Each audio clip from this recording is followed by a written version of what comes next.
Hi, Shalom, friends. The Eish Kodesh in Parshat Shoftim, this week's Parsha, in 1941, speaking in the Warsaw Ghetto, talks about the verse in the Torah, Tamim tiyayim Hashem Elokecha. You should be innocent or simplistic with God.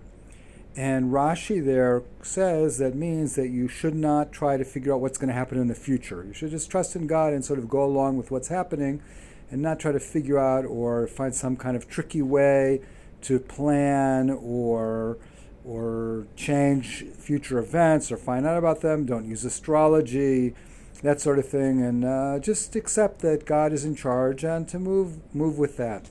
So the Rebbe talks about that in part of the discussion. He quotes his father, the Imrei Elimelech, and he talks about the fact that what we see is that people who are in a state of suffering have a difficulty to receive good news, to believe it. And he discusses it in the context of the Jews in Egypt. I don't want to go into the details. That they were b'kotzer ruach v'avodah kasha. They didn't believe in Moshe's promise because of their difficulty.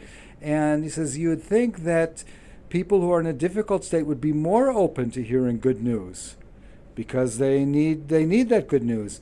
He says that's true up until a certain point, but it's not true when you've reached a state where the person has been so crippled by suffering that they've sort of lost their whole individual identity, their own personal reality. It's what our teacher Rabbi Nehemiah Poland calls in his book Holy Fire, psychic disintegration, or we could refer to it as a loss of personal identity.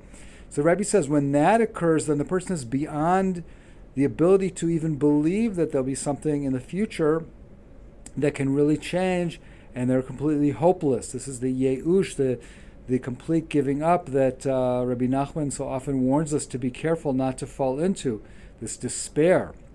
So he says, he reinterprets the verse, so Tamim tiyayim Hashem Elokecha, don't look to the future, doesn't mean don't try to figure out what's going to happen in the future, because you're supposed to just go along with the way things are happening, but it rather means just try to accept the fact that now is the time when you need to be strong, and if you do that, then hopefully things will fall into place. But don't try to think about the future. He says, Lo tachzir achar atidot lomar eni roa ketz lachoshech. Don't look at the future and say, I don't see in the future any hope. I don't see any hope that the darkness will be dispelled in the future.